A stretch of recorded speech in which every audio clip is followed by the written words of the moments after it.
សេស៊ីមានតម្លៃទេតើអ្នកធ្លាប់គិតទេថា Bitcoin ដែលអ្នកទទួលបានដោយឥតគិតថ្លៃពីអ្នកដទៃអាចមានតម្លៃដល់ទៅជា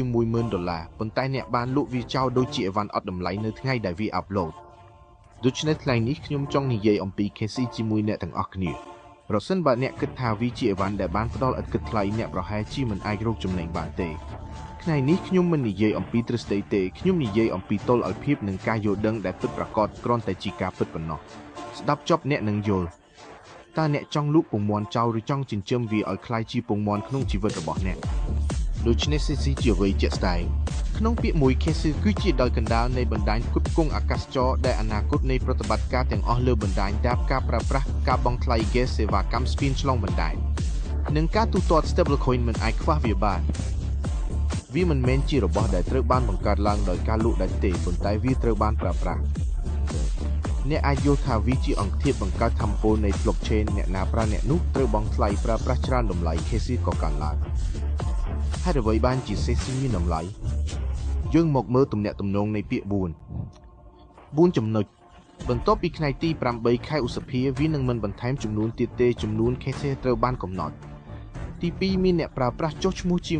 1,600,000នាក់ម្នាក់អាចទទួលបានរង្វាន់ណែនាំ100ក្នុងរយៈពេល3ឆ្នាំរហូតដល់ថ្ងៃទី8ខែឧសភាបន្ទាប់មកនឹងមិនចេញបន្ថែមទៀតទេទី3ក្រុមហ៊ុនក៏បានរៀបចំប្រាក់$1,000 លានដើម្បីការពារតម្លៃដោយផ្ទាល់ចំណុចទី4ដែលសំខាន់បំផុតគឺ KC មានយន្តការបំផ្លាញ6ដែលរាល់ពេលមានប្រតិបត្តិការនៅលើ blockchain នឹងជួយបង្កើនតម្លៃរបស់ BIC យន្តការនៃការបំផ្លិចបំផ្លាញទាំង6យ៉ាងដូចម្តេចសូមចងចាំចំណុចទាំង6នេះចំណុចទី1ការផ្ទេរប្រាក់ស្ថិតស្ថេរគឺមានការបំផ្លាញ8%ចំណុចទី2គឺថា80%នៃប្រាក់ចំណេញនៃការជួញដូរកិច្ចសន្យានឹងត្រូវទិញមកវិញនិងបំផ្លាញចោលចំណុចទី3ការប្រើប្រាស់ gas គឺមានការបំផ្លាញ8%ចំណុចទី4ការប្រាក់ស្ថិតស្ថេរគឺមានការបំផ្លាញ8%ចំណុចទី5គឺថា 80% នៃថ្លៃចុះបញ្ជីនឹងត្រូវបំផ្លាញចោលចំណុចចុងក្រោយគឺថា80%នៃថ្លៃសេវា Caesar ដែលផ្ទេររវាងអ្នកប្រើប្រាស់នឹងត្រូវបំផ្លាញចោលហើយអ្នកគិតថាវាមានតម្លៃទេការប្រើប្រាស់កាន់តែតិចតម្រូវការកាន់តែច្រើនតម្លៃ Bit នឹងកើនឡើងដោយស្វ័យប្រវត្តិ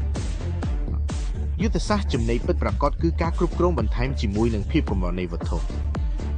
មានចំណុចមួយទៀតដែលអ្នកត្រូវតែយល់អ្នកមានភាគហ៊ុននិងមេដឹកនាំសហគមន៍ធំ5នាក់គឺជាអ្នកកាន់ Bit ច្រើនបំផុតពួកគេមិនល្ងងដល់ថ្នាក់លក់ចេញទាំងអស់នៅថ្ងៃដំបូងនោះទេពួកគេនឹងដាក់ចេញត្រឹមតែចំណែកតូចមួយប៉ុណ្ណោះហើយចំណែកដែលនៅសល់8ដល់9%នឹងត្រូវបានចាក់សោដាច់ខាតដើម្បីបង្កើតភាពកម្រនៃវត្ថុហេតុអ្វីព្រោះអ្នកដែលចេះលេងពិតប្រាកដគ្រប់គ្នាដឹងថាយ៉ាងណាក៏ដោយវត្ថុដែលកំអត់ជាងគេវានឹងឡើងលឿនជាងគេហេតុអ្វីបានជាឥឡូវនេះជាឱកាសអ្នកគិតមើលទៅឥឡូវនេះអ្នកចុះឈ្មោះដោយឥតគិតថ្លៃហើយអ្នកក៏ទទួលបាន Bit 100ផងដែរតែអ្នកដទៃនៅពេលអនាគតចង់ចូលត្រូវធ្វើដូចម្តេចត្រូវចំណាយប្រាក់ទិញ Bit ដែលអ្នកកាន់អ្នកទទួលបានដោយឥតគិតថ្លៃខណៈពេលដែលអ្នកដទៃចំណាយប្រាក់ទៅទិញតើមិនមែនអ្នកឈ្នះបានពាក់កណ្ដាលហើយឬCaesarវាមិនមែនជាឱកាសទេវាជាការប្រមូលផ្ដុំដើម្បីត្រៀមខ្លួនរបស់អ្នកតើអ្នកចង់ក្លាយជាអ្នកនោះដែលនៅថ្ងៃដំបូងបោះបង់ Bit ហើយមើលអ្នកដទៃឡើង10ដង20ដងដូចជាអ្នកចិញ្ចឹមបន្លែឬអ្នកចង់ក្លាយជាអ្នកដែលចេះប្រើឱកាសយល់ពីតម្លៃហើយកាន់កាប់អនាគតជាអ្នកចាប់ផ្ដើមមុនពេលមានអ្នកក្លាយជាសេដ្ឋីនិងមានអ្នកសើចចំអុកអ្នកជាមុនសំណួរគឺថាអ្នកអាចសែកបានដល់ចុងក្រោយឬទេ